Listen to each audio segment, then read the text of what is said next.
hình mới nhất của Phùng Thiệu Phong được tiết lộ, tin đồn về đứa con thứ hai của Triệu Lệ Dĩnh cuối cùng đã tan biến. Mẹ chồng cô chi hàng triệu đô mua trang sức với hy vọng tái hôn. Cái tên Triệu Lệ Dĩnh và Phùng Thiệu Phong vẫn có thể khiến máy chủ rung chuyển khi được nhắc đến. Lúc này, cuộc hôn nhân đó được cả nước theo dõi, giống như một bộ phim truyền hình từ đầu đến cuối. Weibo bị sập khi họ nhận được giấy chứng nhận kết hôn và trở thành chủ đề nóng khi họ ly hôn.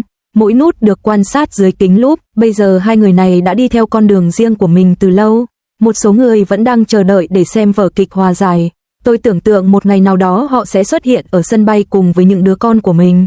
Thực tế đơn giản hơn nhiều so với kịch bản, họ không hề có ý định như vậy. Phùng Thiệu Phong đã làm cho cuộc sống của mình khác đi, anh ấy không nói gì sau khi cuộc hôn nhân kết thúc. Những thông báo phát sóng trực tiếp thường thấy của người nổi tiếng đã không xuất hiện. Người này đột nhiên cảm thấy thoải mái, cảm giác như cuối cùng cũng được cởi bỏ thứ gì đó đã mang theo mình trong một thời gian dài. Đầu năm nay, ông được chụp ảnh trên đường phố thủ đô, đi bộ tay trong tay với một cô gái trẻ. Việc hai người cùng đi và nhìn nhau là điều bình thường, không hề có ý định trốn tránh. Bức ảnh không được rõ lắm, mọi người trực tuyến đang đoán xem đó có phải là một nhân viên hay chỉ là một người bạn bình thường. Không ai coi điều này là nghiêm túc. Cảnh hẹn hò của paparazzi đã trở nên nhàm chán, họ không còn bận tâm đến việc thiết kế góc máy ảnh tự nhiên nữa, quá lười để thực hiện ngay cả việc ngụy trang cơ bản nhất. Sự thẳng thắn này làm cho việc theo dõi mất đi sự hồi hộp. Hồ sơ giám sát của trung tâm mua sắm cao cấp cuối cùng đã xác nhận mối quan hệ. Anh ta đang cầm 3 hoặc 4 chiếc túi giấy có in logo. Các cô gái đi cạnh nhau. Khi tôi nói, lông mi của tôi tạo nên những cái bóng nhỏ trên gò má tôi, có thể nói rằng đây là phản ứng tự nhiên của các cơ quanh mắt. Âm thanh cuộc trò chuyện của hai người có tiếng cười như tiếng đồ sứ va chạm. Số tiền trên biên lai thu ngân đủ để mua nửa bộ thiết bị chụp ảnh. Mức tiêu thụ này phù hợp với tần suất tiếp xúc của họ. Các quy tắc mặc định của ngành công nghiệp giải trí hiện không còn hiệu lực. Khi các bên không còn hợp tác thực hiện, mọi suy đoán đều trở thành những tuyên bố nhàm chán. Cửa sổ xe hé mở và hai người nói chuyện suốt chặng đường ở ghế sau. Anh đưa tay gạt tóc cô ra khỏi trán, động tác này tự nhiên đến mức không thể nào diễn tập trước được. Vài ngày sau, họ ăn tối với một số người trong vòng tròn.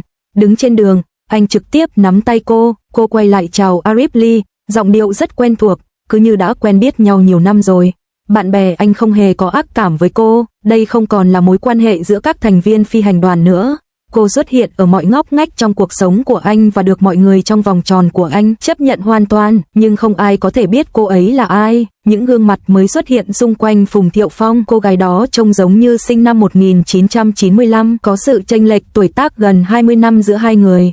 Không phải là một diễn viên hay một người nổi tiếng trên Internet, không liên quan gì đến vòng tròn này. Một số người nói cô ấy là một cô gái giàu có, một số người còn khẳng định đó là nhân viên công ty được bạn bè giới thiệu.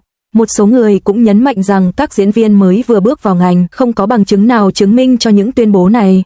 Ông ấy chưa bao giờ chính thức tuyên bố, ông cũng không phủ nhận, chỉ cần để máy ảnh chụp, không xóa hoặc giải thích sau khi chụp ảnh. Cách tiếp cận này đã giải thích được vấn đề. Bây giờ anh ấy khỏe rồi, một người nào đó đi cùng bạn, những ngày yên bình, không cần tìm kiếm nóng để chứng minh, không cần sự chấp thuận của công chúng. Tống Huy Long đã thay đổi, anh ấy từng tránh ống kính khi hẹn hò với Lâm Vân, thậm chí còn kiểm soát góc nhìn khi hẹn hò với Triệu Lệ Dĩnh. Giờ đây, anh ấy bị chụp ảnh đi mua sắm trong siêu thị cùng bạn gái và thậm chí còn không đeo kính râm. Sau khi trải qua những cú sốc hôn nhân này, mọi người sẽ hiểu rằng những bài viết tràn ngập tình yêu về các chủ đề thịnh hành chẳng có mấy giá trị. Bạn có thể mua những bài viết về việc nắm tay nhau trên thảm đỏ, nhưng bạn không thể mua được khả năng đón con đúng giờ ở cổng trường. Bạn gái anh, người luôn đợi anh ở cổng khu dân cư, mặc áo nỉ xám, là vị hôn thê của anh. Họ đã đăng ký kết hôn tại Cục Dân chính quận Triều Dương vào năm ngoái. Ngày Triệu Lệ Dĩnh quay phim ở Hoành Điếm, Tống Huy Long cùng các con đi siêu thị mua sữa chua. Sự trùng hợp này khá thú vị, hai người từng diễn xuất đối lập nhau trên phim Trường Giờ Lại, sống ở hai múi giờ hoàn toàn khác nhau. Cô dành toàn bộ thời gian cho việc sản xuất. Một nhà sản xuất cho biết lịch trình của Triệu Lệ Dĩnh rất chính xác đến từng phút, ngay cả giờ nghỉ uống nước cũng được đánh dấu là giờ diễn tập. Thuật ngữ, máy chuyển động vĩnh cửu, không hẳn chính xác. Nó giống như một máy công cụ CNC có độ chính xác cao, trong đó mọi chuyển động đều được hiệu chuẩn. Sau một sự kiện của thương hiệu, cô vội vã chạy thẳng đến phòng thu âm trong bộ váy dạ hội. Đôi giày cao gót của cô lún sâu 3 cm vào tấm cách âm của phòng thu. Tống Huy Long hiện đang ngồi xổm ở cổng trường mẫu giáo để trò chuyện với các phụ huynh khác về vấn đề nhà ở trong khu vực trường học. Bức ảnh này còn thuyết phục hơn bất kỳ bức ảnh nào do paparazzi chụp. Chỉ có hai con đường rẽ nhánh. Năm 2025, một diễn viên sẽ xuất hiện với hai tác phẩm cùng một lúc. Phim truyền hình Thế giới bên kia, và phim điện ảnh Giang Nguyên Ngõ. Cả hai bộ phim này đều không phải là thể loại dễ dàng chiếm được cảm tình của khán giả. Chủ đề thực tế có nghĩa là ngưỡng cao hơn cho diễn viên. Bạn phải nhập vai một cách thuyết phục, khán giả ngày nay rất khó tính. Trong In the Wall, cô vào vai một bà mẹ đơn thân. Nhân vật này phải đấu tranh từ dưới đáy xã hội, kịch bản không hề trao cho nhân vật này bất kỳ hào quang nào của nhân vật chính. Đây là tình thế tiến thoái lưỡng nan của cuộc sống người dân bình thường. Thực tế đó xảy ra hàng ngày, không, đó là cuộc đấu tranh thường ngày mà hầu hết mọi người không để ý tới. Nếu đóng tốt vai này thì nó sẽ chân thực, nếu đóng tệ thì nó sẽ giả tạo. Có rất ít chỗ cho sai sót khi nói đến các chủ đề thực tế. Ngay cả những chi tiết nhỏ nhất cũng phải hoàn hảo trong mọi diện mạo. Tôi nhớ có một cảnh cô ấy thức dậy lúc 4 giờ sáng để làm bữa sáng. Âm thanh của thìa xúc vào thành nồi rất chân thực, chi tiết này đã biến mất trong nhiều bộ phim truyền hình ngày nay.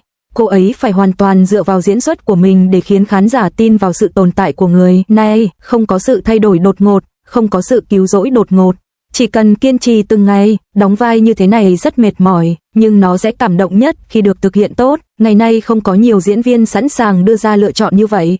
Nữ diễn viên bắt đầu chuẩn bị cho vai diễn của mình 3 tháng trước, trò chuyện với các bà mẹ đơn thân, quan sát họ đi chợ, học cách nấu ăn và nuôi dạy con cái. Trong quá trình quay phim, cô chỉ ngủ 4 hoặc 5 tiếng mỗi ngày và sụt hơn 10 cân. Đạo diễn nhận xét rằng cô không phải đang diễn, mà là đang sống. Sau khi bộ phim được phát hành, cuộc sống riêng tư một lần nữa trở thành tâm điểm chú ý. Triệu Đức Ân thường xuyên xuất hiện ở khu nhà ở của mình, một mình dẫn con trai ra ngoài. Trong ảnh, đứa trẻ khoác tay anh, cười rất tự nhiên. Loại thân mật này không phải là thứ có thể xây dựng trong thời gian ngắn. Cư dân mạng vô cùng tức giận, người đàn ông có thể tự mình chăm sóc em bé được coi là cha ruột hoặc cha tương lai. Câu này xuất hiện nhiều lần trên các nền tảng lớn. Triệu Lệ Dĩnh không hề trả lời, ý tưởng rằng người vô tội sẽ được minh oan có vẻ quá ngây thơ trong ngành giải trí. Cũng có thể cô ấy không muốn can thiệp vào việc quảng bá bộ phim mới. Phần bình luận tràn ngập những câu hỏi tương tự nhau mỗi ngày. Mối quan hệ của anh với Triệu Đức Âm là gì? Ngay cả phần bình luận của tài khoản quảng bá phim cũng không được tha. Tình trạng này kéo dài suốt một tuần, không ai biết sự thật là gì, nhưng có quá nhiều suy đoán tràn lan trên Internet. Cô ấy trả lời một bình luận, chương trình không đủ hay, bạn chỉ đang xen vào chuyện của người khác. Giọng điệu của cô ấy thực sự có phần gay gắt, sẽ rất khó để có ai có thể mỉm cười nếu cuộc sống riêng tư của họ bị soi mói như thế này. Sự việc này sau đó đã trở thành một vấn đề lớn, thậm chí cả truyền thông chính thống cũng lên tiếng. Họ đăng bài viết nhắc nhở những người của công chúng nên cẩn thận hơn trong cách thể hiện. Một số người cho rằng cô không đủ hào phóng và không đáp ứng được tiêu chuẩn hình ảnh của một người của công chúng. Một số người cũng ủng hộ cô, nói rằng cuối cùng cô đã không còn là Triệu Lệ Dĩnh từng nuốt giận nữa. Có lòng can đảm để chống trả là dấu hiệu của sự tự tin. Không, phải nói rằng việc cô dám phản kháng ít nhất cũng cho thấy cô không còn muốn sống hoàn toàn theo kịch bản do người khác sắp đặt nữa. Vậy ranh giới giữa người của công chúng và không gian riêng tư nằm ở đâu? Câu hỏi này chưa bao giờ có câu trả lời chuẩn mực. Tôi nhớ đã từng thấy cô ấy ở trường quay, cô ấy vừa quay xong một cảnh và đang ngồi ở góc, nhìn điện thoại. Một thành viên đoàn phim định chụp ảnh cô ấy, nhưng cô ấy chỉ khẽ lắc đầu. Đó là một cử chỉ tinh tế nhưng kiên quyết. Giờ nghĩ lại thì sự kiên trì tinh tế đó và cuộc phản công hiện tại về cơ bản là giống nhau. Những lời nhắc nhở của giới truyền thông chính thống rất hạn chế, giống như lời một giáo viên sẽ nói khi thấy học sinh cãi nhau, nói ít thôi. Nhưng thực tế thường phức tạp hơn nhiều so với sách giáo khoa. Có người nói cô ấy đã thay đổi, có lẽ cô ấy chỉ chọn một cách khác để đối mặt với thế giới. Phương pháp này có thể không hoàn hảo nhưng nó khá thực tế. Cô đã trở lại trong những năm gần đây với các tác phẩm của mình. Gió thổi giữa mùa hè, mang niềm vui đến mọi nhà trên thế gian. Mỗi vở kịch đều được trình diễn với tất cả tâm huyết. Khi bộ phim được phát sóng, trọng tâm luôn là những câu chuyện tình lãng mạn. Bất kỳ ai cũng sẽ cảm thấy đau lòng về điều này. Tình hình ở nhà máy nước sốt phức tạp hơn. Không, nó phức tạp hơn nhiều. Những cảnh quay mới của Triệu Lệ Dĩnh đã bị cắt. Trương Tử Di, Lôi Gia Âm và Vương Truyền Quân đều có tên trong danh sách diễn viên chính. Cô ấy đóng vai nữ chính thứ hai. Cộng đồng người hâm mộ đã phản ứng mạnh mẽ với điều này. Họ cho rằng đoàn làm phim cố tình chèn ép phòng biểu diễn của Triệu Lệ Dĩnh. Tình cảm này vẫn tiếp tục lan rộng trên mạng xã hội. Câu trả lời của đạo diễn Vương Tĩnh rất thú vị. Ông cho biết bộ phim này hướng tới mục tiêu vừa theo đuổi giá trị nghệ thuật vừa đáp ứng thị hiếu thị trường. Cuối cùng, không có mục tiêu nào đạt được. Tuyên bố này rõ ràng là đang đánh giá hiệu suất tổng thể của bộ phim. Trên thực tế, điều này cũng phản ánh tình hình sự nghiệp hiện tại của Triệu Lệ Dĩnh. Sự nổi tiếng và giá trị thương mại của cô đã đạt đến mức đáng kể. Kỹ năng diễn xuất của anh cũng đã được giới chuyên môn công nhận. nhưng khán giả vẫn còn ấn tượng về những nhân vật trong phim thần tượng đó. Sự trì trệ về nhận thức này cần nhiều nỗ lực đột phá hơn nữa để phá vỡ. Không, cần phải nói rằng cần phải lựa chọn nhân vật chính xác hơn. Nguyên lý hoạt động của ngành công nghiệp điện ảnh thường phức tạp hơn vẻ bề ngoài. Có quá nhiều yếu tố liên quan đến việc điều chỉnh vai diễn của một diễn viên. Những quyết định được đưa ra trong phòng biên tập luôn được cân nhắc kỹ lưỡng. Những gì Vương Tĩnh nói có lẽ chân thật hơn chúng ta nghĩ. Đội ngũ sáng tạo hoạt động giữa nghệ thuật và thương mại. Cuối cùng nó sẽ được phản ánh trong các hoạt động cụ thể của từng liên kết, bao gồm cả thời lượng cảnh quay của diễn viên. Điều Triệu Lệ Dĩnh cần bây giờ có lẽ không phải là số lượng vai diễn, nhưng đây chính là vai diễn có thể chứng minh đầy đủ khả năng diễn xuất sâu sắc của cô. Hệ thống trí nhớ của khán giả được cập nhật rất chậm, đặc biệt dành cho những diễn viên theo dõi lâu năm. Thay đổi những nhận thức đã có cũng giống như thay đổi hệ thống dây điện của một ngôi nhà cũ. Chúng ta phải bắt đầu từ cấp độ cấu trúc. Cô ấy do dự giữa lưu lượng giao thông và sức mạnh. Sự thay đổi này kéo dài trong một thời gian dài. Cô im lặng khi tranh cãi nổ ra, cô im lặng khi những vụ bê bối bủa vây, cô im lặng khi các cảnh quay bị cắt. Một số người cho rằng đây là hành động cao quý, trong khi những người khác lại cho rằng đây là hành động hèn nhát. Cô ấy chỉ tiếp tục bước đi trên con đường mờ nhạt đó. Không, nói chính xác hơn thì cô ấy đang mò mẫm theo hướng đó. Ngành công nghiệp này luôn đòi hỏi các diễn viên phải đưa ra định vị rõ ràng ngay lập tức. Cô ấy từ chối. Tôi nhớ có lần trong một buổi phỏng vấn, cô ấy nhìn chằm chằm ra cửa sổ rất lâu rồi nói rằng những đám mây hôm nay trông giống như những tấm chăn đang phơi khô ở sân sau nhà cô ấy. Câu nói này chẳng liên quan gì đến câu hỏi cả. Có lẽ đó là cách cô ấy trả lời, sử dụng những từ không liên quan để tránh câu trả lời thực sự. Các bài đăng trên mạng xã hội của cô ấy luôn bị làm mờ, đôi khi là nửa khuôn mặt, đôi khi là cận cảnh một bàn tay.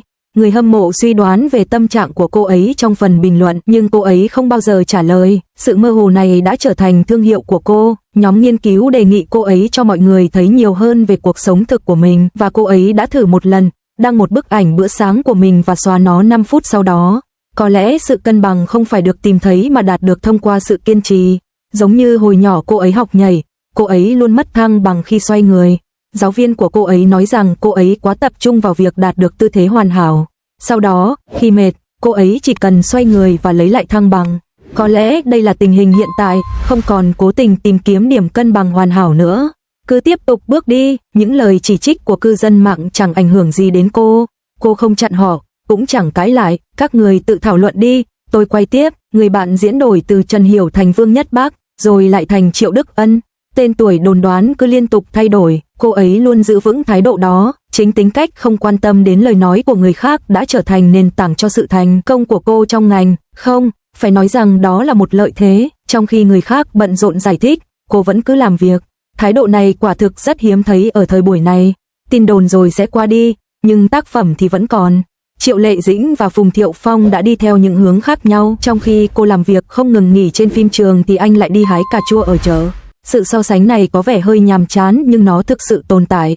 Có người đã tính toán rằng Triệu Lệ Dĩnh đã dành 287 ngày trên phim trường vào năm ngoái. Số lần Phùng Thiệu Phong được chụp ảnh chỉ có thể đếm trên 2 bàn tay. Không, đáng lẽ ra các tay săn ảnh phải từ bỏ việc theo dõi anh ấy mới phải. Từ tái hôn, giờ đây đã trở thành một sự thay thế đầy cảm xúc cho khán giả. Làm sao có thể có nhiều cuộc đoàn tụ như vậy trong đời thực? Họ sống cuộc sống của họ theo hai đường thẳng song song. Đường này là thảm đỏ và tỷ suất người xem, đường kia là siêu thị và bãi đậu xe.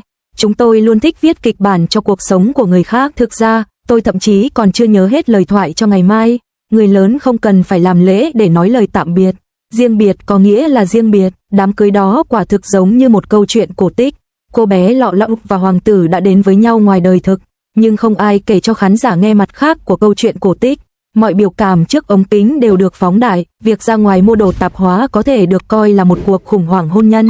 Cuộc sống như thế này thực sự ngột ngạt. Mọi thứ bây giờ đã khác. Triệu Lệ Dĩnh chính là Triệu Lệ Dĩnh, Phùng Thiệu Phong chính là Phùng Thiệu Phong. Tất cả đều quay trở lại con đường của mình. Trạng thái này thực sự thoải mái hơn. Ngành công nghiệp giải trí có một logic hoạt động cố định. Nếu bạn lùi một bước, những người khác sẽ tiến một bước. Triệu Lệ Dĩnh xử lý tình huống rất thẳng thắn. Nếu không cho tôi quay phim, tôi sẽ để bộ phim tự lên tiếng. Sau khi chương trình In the World lên sóng, một số cơ quan truyền thông nhà nước đã đưa ra những bài đánh giá. Họ khen ngợi cô vì đã khắc họa được sự kiên cường của một người phụ nữ xuất thân từ tầng lớp thấp, cho rằng đó là dấu hiệu của sự chuyển đổi thành công. Những lời lẽ được đăng trên báo có giá trị hơn nhiều so với các từ khóa tìm kiếm thịnh hành. Công việc tự nó diễn ra, giờ nhìn lại, những tin đồn đó đã bị lãng quên từ lâu. Chúng không bị vạch trần, mà đã bị lãng quên, khán giả chỉ nhớ những gì thực sự quan trọng. Phùng Thiệu Phong đã biến mất khỏi các tìm kiếm nóng trong một thời gian dài. Anh ấy đang đẩy xe đẩy hàng để chọn rau trong siêu thị. Bên cạnh tôi là bạn gái tôi, cô ấy đang trò chuyện về việc nên ăn gì vào buổi tối. Cảnh này quá bình thường, vì vậy ngày nào mọi người cũng quên mất anh ấy đã từng đóng vai Lan Linh Kinh. Bây giờ anh ấy chỉ là một người đàn ông trung niên bình thường. Một số người nói rằng anh ấy đang mất bình tĩnh. Từ này có ý nghĩa miệt thị trong ngành giải trí. Nhưng bạn thấy đấy, vở kịch của anh ấy vẫn đang được phát trên nền tảng này. Bạn có biết rằng sự kiện này sẽ được tổ chức lại hàng năm không? Nhà sản xuất liên tục gọi điện cho anh ấy. Không có gì trong số này quan trọng. Điều quan trọng là anh ấy rất thoải mái. Bạn không thể giả vờ thư giãn như vậy được. Không, tôi phải nói là tôi không thể diễn được. Anh ấy đã chọn một con đường yên tĩnh hơn, không có thông cáo báo chí, không có sự cường điệu, chỉ cần sống một cuộc sống đơn giản. Sự lựa chọn này là duy nhất trong ngành, quá khác biệt đến nỗi khiến mọi người nghi ngờ tính xác thực của nó, nhưng anh ấy đã làm được. Những vết đỏ do túi ni lông siêu thị để lại có sức thuyết phục hơn những bức ảnh đã được chỉnh sửa. Thì sao nếu nó lỗi thời? Anh ấy trông thực sự hạnh phúc. Triệu Lệ Dĩnh và Phùng Thiệu Phong đều ở trạng thái rất thoải mái. Sự thư giãn này gần với thực tế hơn so với những cảnh quay cố định trên thảm đỏ. Những người đứng xem luôn có xu hướng viết kịch bản cho những câu chuyện về người nổi tiếng, áp kỳ vọng của mình vào cuộc sống của người khác.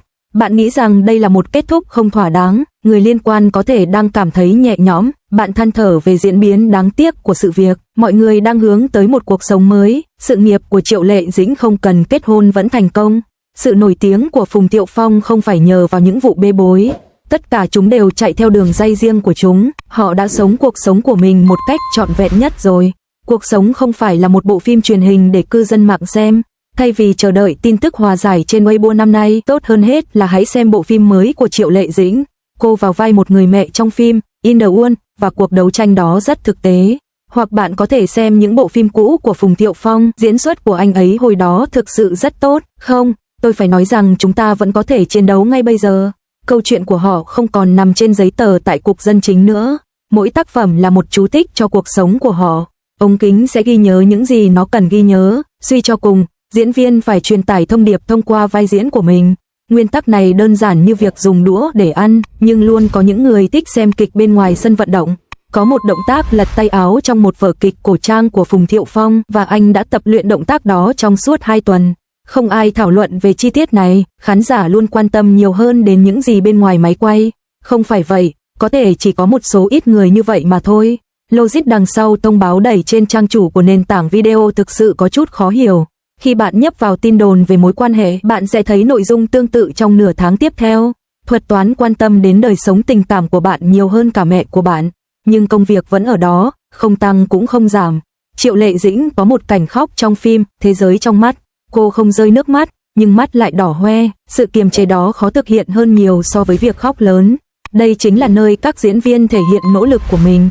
Giấy chứng nhận ly hôn thì chỉ có thể cũ đi, nhưng tác phẩm thì có thể xem lại bất cứ lúc nào. Sự lựa chọn này thực ra không khó để thực hiện, đứa trẻ vẫn suy nghĩ bình thường, tình hình quan hệ của cha mẹ anh không quan trọng lắm. Phùng Thiệu Phong đưa anh đi công viên giải trí, Triệu Lệ Dĩnh dẫn anh đến trường quay và giờ còn có Triệu Đức Ân chơi cùng. Những sự kiện cụ thể này, khi gộp lại, sẽ hình thành nên một chân lý nhất định. Sự chia tay và đoàn tụ giữa người lớn cuối cùng không ảnh hưởng đến tình yêu mà trẻ em đáng được hưởng. Không, nó không có tác động gì cả. Trạng thái này khá hiếm, đứa trẻ được bao quanh bởi cha, mẹ và một số người lớn tuổi sẵn sàng chơi cùng. Sau khi ly hôn, họ không hề trở thành kẻ thù, cũng không trốn tránh trách nhiệm nuôi dạy con cái. Tình trạng này còn quý giá hơn nhiều so với tin đồn tái hôn. Không có nhiều cuộc hôn nhân trong ngành giải trí có thể kéo dài đến tuổi già. Thay vì tập trung vào việc liệu những gia đình khác có quay lại với nhau hay không, tốt hơn là bạn nên sử dụng thời gian này để quản lý cuộc sống của chính mình. Triệu Lệ Dĩnh vừa giành giải nữ diễn viên chính xuất sắc nhất tại giải thưởng truyền hình quốc tế Macau. Phùng Thiệu Phong được chụp ảnh đang ăn tối cùng một nữ diễn viên mới nổi. Hai cái tên này có vẻ hơi lạ khi đặt cạnh nhau. Các thông báo đẩy trên điện thoại di động vẫn nhắc lại những câu chuyện cũ đó. Các bên đã bước vào một giai đoạn mới, nhưng khán giả lại bị mắc kẹt trong kịch bản của quá khứ. Không, phải nói rằng chúng ta luôn quen với việc ở lại trong câu chuyện của người khác.